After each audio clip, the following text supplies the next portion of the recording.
Hi everybody, my name is Lee, and with this video I'm talking about a new progressive group that has just formed and was announced at the Democracy Convention, the Incorruptibles.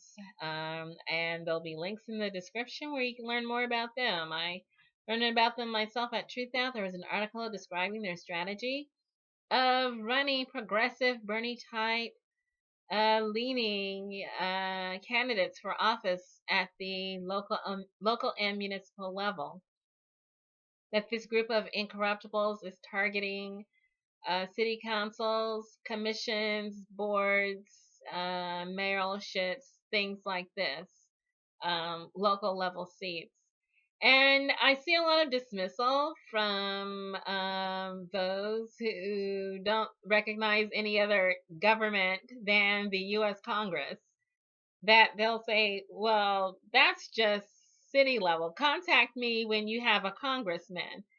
And my response is, well, how do you think congressmen are formed? Or where do they come from? They come from municipal candidates who use the local and city level, municipal county level positions as a training ground to learn how to conduct themselves as a public servant, to get name recognition, to build their networks, and then to ascend in power.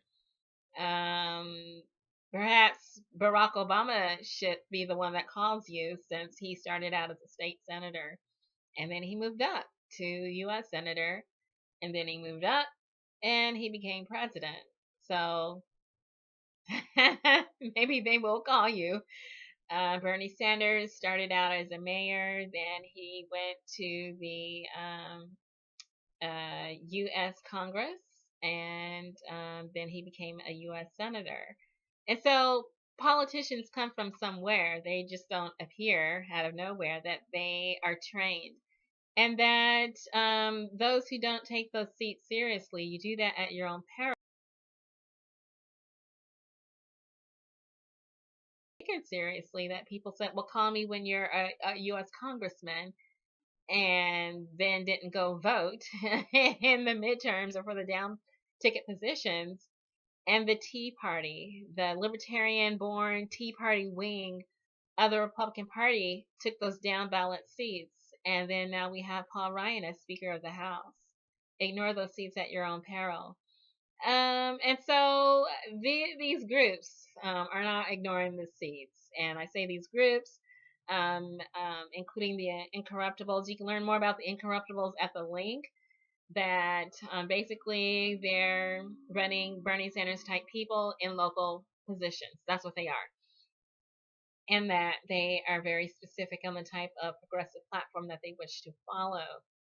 What Bernie Sanders stood for, they stood for, and then, of course, honed in on local level issues as well. And so I described another group. It's called the Local Berniecrats, who are doing something similar. And hopefully there'll be coordination and not duplication, hamster wheel running in place, and expenditure of energy going nowhere by multiple groups doing the same thing. Hopefully that they are coordinating with each other, the Local Berniecrats and then the Incorruptibles. I'm believing that it's not necessarily a democratic effort, but there's more at this article link. You can see they are differentiating themselves by specifically targeting local and municipal positions in order to build a machine at every level of government, to build a new class of candidates to ascend into higher office. And so they're building the machine from the ground up. That's what they're trying to do. And there's also Our Revolution, who is also working with various candidates, endorsing, training, helping get candidates trained at all levels of government. There's also the brand new Congress.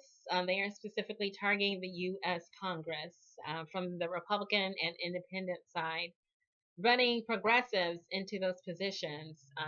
The progressive Republican goes through the primary, and if they fail to unseat the corporate Republican, then the brand new Congress says it intends to send an independent into that race for the general election. So that's two tries on the right to unseat a corporate Republican. And then they're coordinating with the Justice Democrats to actually unseat corporate Democrats in the U.S. Congress by running progressives in their races. So that's interesting.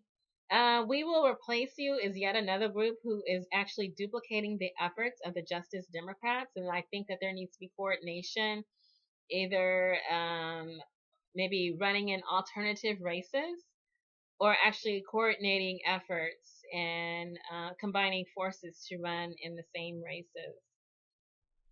There's also a progressive independent party that bills itself as an umbrella organization to assist and provide assistance to progressives wherever they may be. I had suggested that the Progressive Independent Party be the party that runs the local and municipal elections, like coordinates across all 50 states, these local and municipal elections. But it looks like other groups have filled that gap. And so it may be that progressive independents will focus on independent candidates. I'm not sure, but they exist, and their link will be in the description. There's also a draft burning for a People's Party. They're trying to actually form a party, progressive party, independent of the Democratic Party, and that a Bernie Sanders type, that they were attempting to draft Bernie, and Bernie said no. So they're attempting, well, I'm not sure. It's very unclear as they explain themselves, and there's a issue with branding and strategy, and so I'm not entirely sure. But I'm going to post their link in the description, so maybe it can be known from them what they're attempting to do. And there's also the Green Party, which is a little bit more clear. They've existed since the mid-'80s, so they're about 30 years old, maybe 35. And they've got candidates in office already, that they've sent Green Party candidates into local and municipal offices. Green Party is a progressive party. They've got about 22 to 25 state ballot access as it stands today, that they've actually gotten up as most as maybe 45, 46 ballots, maybe higher. Their end goal is, of course, 50 state ballot access, and so maybe between now and the presidential election they'll get there. But in the meantime, the Green Party is running candidates for this year, 2017. They've got about 37% success rate, somewhere thereabouts. And then they're also running candidates, of course, for 2018. And so more progressives. And then also Socialist Alternatives, another type of party. Greens call themselves eco-socialists. And then Socialist Alternative has local municipal candidates outside the two-party system. And so that's another way that people are running for office. Shama Sawant is probably the most well-known office holder that they've managed to send into position. There's also the Working Families Party, who have also been making moves independent at last of the Democratic Party, attempting to win seats in state legislatures and sometimes succeeding. And then also there's the Peace and Freedom Party, Socialist Workers, and Democratic Socialists, who are not yet independent of the Democratic Party, but maybe someday. And so the DLCC is a group, and it's actually inside this article right here, where they give their opinion of all these groups. And it looks like the Democratic Legislative Campaign Committee has a comment. Jessica Post. She says the DLCC is pleased to welcome these groups as new weapons in our arsenal in our fight to flip state legislatures and build Democratic Party in states. And so that's how they view all these groups, as subsidiaries of the Democratic Party, whether they are actually running Democrats or not. The Democratic Party views all progressive groups as their property. And so that's their, looks like that's how they're viewing that all that work and energy is going to their benefit. And so I would say that if you're in charge of one of these groups, if you are the spokesperson, that you clearly indicate what your intentions are, whether you are trying to build democratic power at the state and local level, or if your group is actually outside the Democratic Party and you are competing for power, that you are competition, that you indicate that. And that that is one of the parties that problems that the Green Party has run into, that they've had to make sure that they have separated themselves clearly from the goals of the Democratic Party, and that they are not a subsidiary of the Democrats, that they are not fundraising for them, that they are not campaigning for them, that they're not trying to win votes for them, but they are winning votes for the Green Party. And that needs to be clear. And then the other groups as well need to make sure that it's entirely clear what their intentions are, so there's no confusion.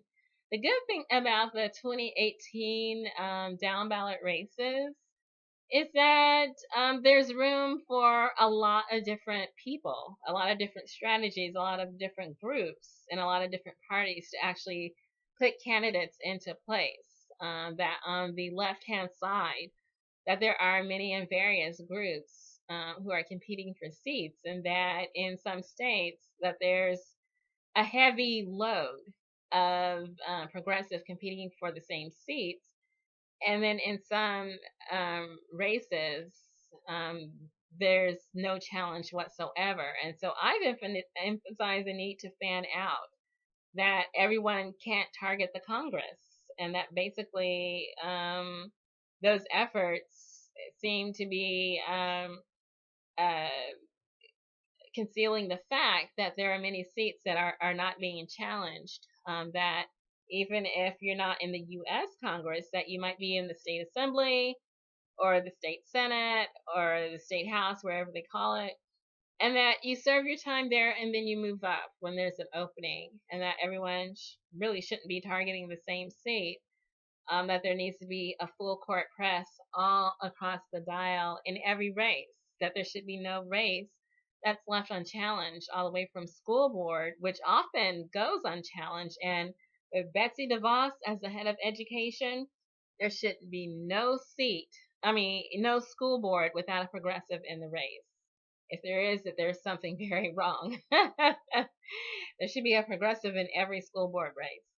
And that the city council seats, very much, there needs to be competition for those seats, no matter how bloody red the state is, that the progressives should definitely make a run at those seats, instead of just giving them away to people who haven't worked for them.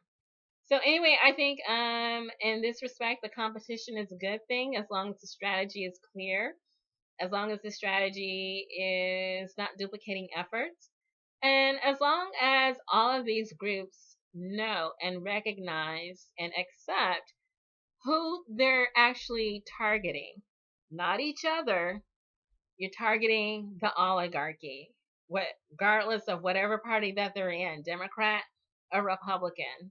That is the target. And I think if that's kept in mind, everything's going to be all right. Good luck.